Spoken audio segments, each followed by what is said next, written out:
designers are developing these superpowers, right? With these tools, it's almost like you have a Transformers suit. You were able to do some stuff, move around, but now you can do so much more.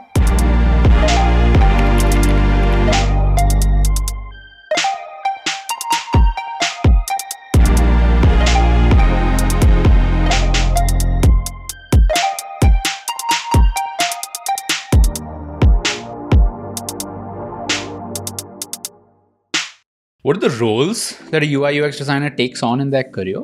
I would say a designer is someone who is a problem solver. The way you solve problems, the outcome, the solutions are the screens, the services, the products that you create. Most designers start off in a very individual contributor type of role. And the things that are useful to work in such an environment, even if you are an individual contributor, are the things we talked about in one of the previous streams. Articulation, being able to work with the tools, of course, understanding what exactly is the role of a designer in this bigger ecosystem within a company and in the startup ecosystem as well. All of those things together do contribute the role a designer plays in the beginning. And beyond that, there's a lot of other types of roles designers get, because these skills that we talked about, those 12 skills that we covered in the snapshot survey video, those skills are very, very valuable even outside of a design context. So those skills, as long as you keep building on top of that, right? The kinds of roles designers can get into, one is of course leadership and management, which is the better you're able to do some of those things, the more effective of a leader you can become, right? And technically there's a separate set of skills that you then start building if that's the direction you're going, leadership. But design leadership is an amazing role as well. Like me, I can tell you, Unacademy was maybe my first official design leadership kind of role. Although before that, at my own startup, I was also managing a team. And the difference between an individual contributor and a manager, I think a lot of you will find this useful, because the question people ask is, how do I find which company is a good fit? And the answer is the people you'll be working with. The difference between a good manager and a bad manager, that's something that we can talk about. But overall, whenever you're joining a company, you're going to be spending hours of your week with that company, with those people, thinking about the kind of stuff they do. So you really want to maximize the kinds of people you work with. And a good manager, a good leader, I can tell you in general, is responsible for how well their team performs. A lot of us have the misconception that a manager is somebody who gets you to do work, right? Maybe a lot of you have been through placements, have gone through maybe some MNCs, maybe some mass hiring companies. Maybe you've heard about how things are like at maybe Infosys, TCS, companies that you're familiar with. And you're like, dude, my manager is kind of a bitch, or kind of a... It's very different. Okay, a design manager is somebody who is not just somebody who tells you to do work. They're not somebody who just manages deadline. A manager is responsible for helping you produce your best work, which means, of course, giving you feedback, but also figuring out what is it that blocks you and helping you unblock so you can make the best work of your life. To give you an example, at Unacademy, when we first started, the team was really small. So I did a lot of the hands-on work, like actually designing. But as the team gets bigger, the transition happens where you have to now start figuring out how your team is performing. And to me, I found that to be one of the most fulfilling and satisfying experiences, which is number one, to be able to work with really talented designers, right? So I was in charge of hiring, finding really good people. And number two, being able to play that part where you're able to help them achieve an amazing outcome, right? Whether that's the final product or just improvements in that process. So I found that super satisfying. That's one of the reasons why I started 10K Designers, because I really enjoy helping other designers figure stuff out. For me, it's not really a solo individual journey as a designer, because for me, the way I see it is my next level that I need to unlock or have unlocked, but the direction I'm moving towards is not really individual design work, although I still do that, but being somebody who can help, number one, set direction for a lot of other designers, and then help them through the things that I have been through myself, such that they don't have to repeat the exact same shit the exact same mistakes or, all of that stuff. So I will maybe talk about that in a future lesson, but I love that. I love that part of being able to mentor. Networking has started before the cohort. Hell yeah. There's a lot of people here who have made it through. So looking forward to interacting with all of you on Zoom. One of the things that I sort of miss with these YouTube ones is that being on Zoom, right? And the fun part is it's not just Zoom as you would imagine a meeting where you just sit and watch, but we've sort of figured out how do you make Zoom events an activity where you can actually participate, where you actually have something going on, where it's way more interesting than watching a movie on Netflix, right? It's not just sitting back and eating popcorn. It's an active experience. Because let's face it, learning the tools, you can do it by yourself as well. But everything else, collaboration, working with other people, being able to speak effectively, all of those other things, it only comes with active participation. Great question by Prateek. How do I know that they can be a good team member before joining a company? I think this is a very important question from both perspectives. Number one, if you are ever hiring for your team, what should you look for? I can help you answer that because I have hired a lot, as part of my previous role at Unacademy. But number two is if you are somebody who's applying for roles, what can you do to make yourself stand out from all the other applicants to get the attention of the person who's hiring? Let me be specific here, right? How do I know they can be a good team member, right? Everything else being equal, let's say your design skills are good, you worked on some stuff before, you have a good portfolio. A lot of companies have something called a culture fit. You might have heard this term before. A lot of people unfortunately get rejected or don't make it through because of this culture fit thing. And it's very hard to exactly understand what culture fit means. But in general, what it comes down to, it's a bunch of factors. But one of those factors is this, which is how good are they as a team member? Which is even if as a solo person, you are a rock star, you're amazing. At some point, you will need to work with other people. That other people might be your design team. It might also be developers. Even if you have an amazing design, but you can't communicate with developers and you can't get to that point where you can, talk to them. If they ask you something, you answer that question. You work through back and forth. If you're not able to do that, you can have a challenge at a company. So how do they know this? Very difficult, right? It's almost like you want to know what this person's personality is like, what their communication is like.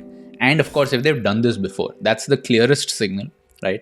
So in an interview process, questions around this, which is tell me more about your project and tell me more about the part where this happened, like specific questions. This is typically what people are trying to gauge. And I can tell you this is not something you can prepare for. If you've done it, you've done it. If you've not done it, you've just not done it, right? Work towards it. But definitely, this is not something you can read cracking the design interview or something and just make it through, right? There's no correct answers. People want to know your answer. So that's the tricky part about interviewing. Great question as well from Priya, which is how do you figure out if the manager you're going to be working with is good? Very difficult, especially if the manager doesn't have a personal brand, right? Now, of course, I'm not saying every manager should have a personal brand. There's a lot of great design leaders and design managers who are not active on social media, right? Maybe that's just more of their style, but they're really good, right? However, the ones who have personal brand have that advantage where they have discovery. People can discover a person and figure out, hey, I want to work with that person, right? So if you're a design leader or manager, do work on your personal brand for this reason. When you join a company and you're expected to hire, having a good personal brand can mean putting a tweet out and all these people who've been following you want to work with you. And that really is one of the things you're judged on. As a design leader, the quality of people that you can hire is something that you are responsible for. But the question here was, how does a person applying figure out whether it's the person working with is good or not? Ideally, look through their personal brand. If they're interested if they are interesting to you, right? That's the number one positive signal. But beyond that, the interview process, one thing to keep in mind is interview is a back and forth. It's not just them evaluating you, right? A lot of people have this mindset of, I'm just a lowly intern, मैं placements के लिए बैठा हूँ, please मुझे कुछ job दो. right? It's not like that. An interview process is a two-way. You are deciding if you want to work there as well, because you might find a better opportunity, right? Why shouldn't you go for the best opportunity you can get? It's a two-way process. So you will, during that interview, have to do something to figure out, right? You will get some sense of their vibe. The questions you ask, based on how they respond to you, are they defensive? Do they attack your question, right? Do they deflect your question? Or are they open? Are they willing to engage? Even if they think you're wrong, are they willing to walk through and explain it?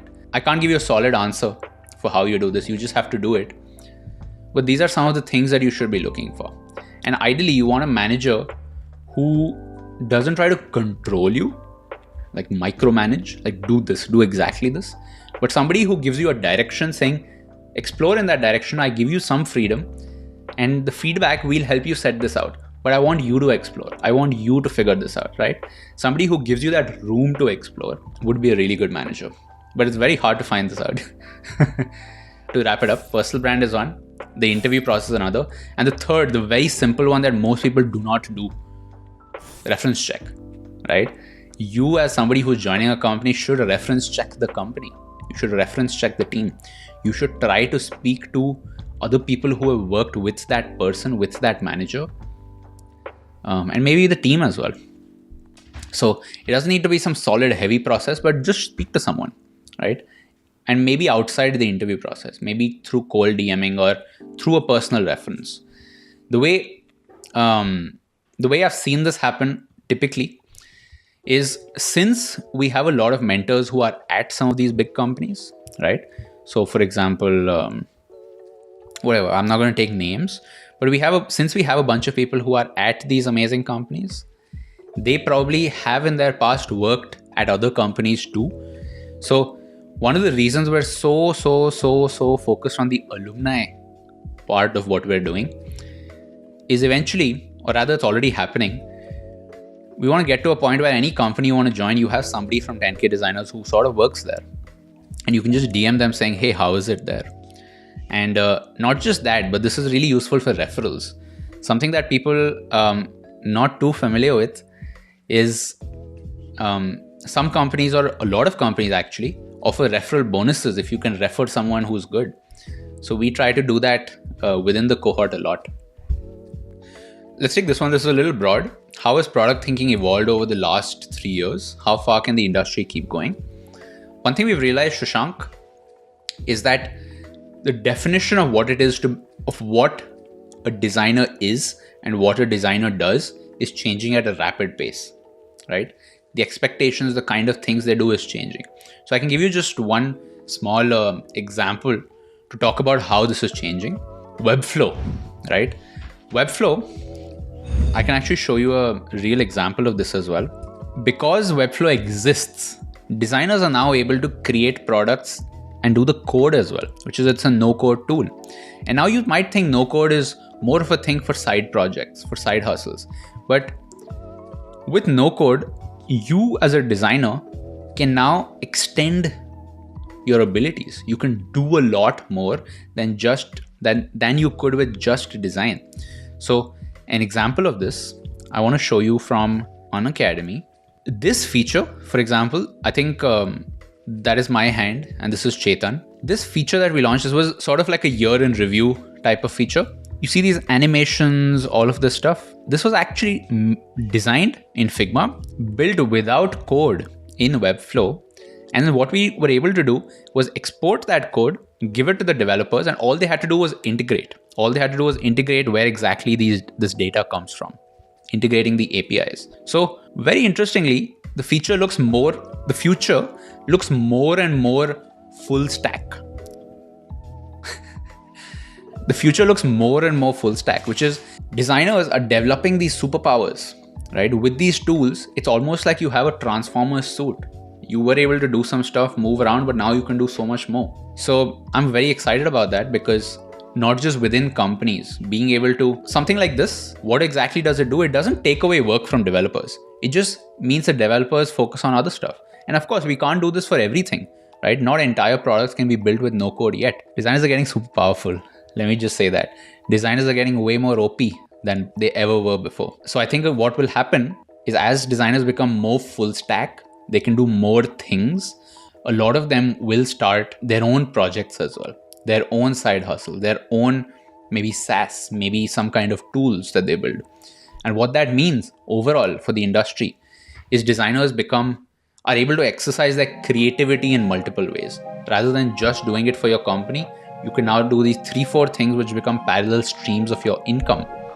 So you're not just dependent on one stream of income. If you enjoyed that video, please, of course, let us know. Leave a like and comment. But besides that, this is what we do for a living. We help creatives and designers level up in their careers. If you'd like to join one of our live programs, we do them a few times a year. Check out the link in the description. It's 10kdesigners.com. And I'll see you around.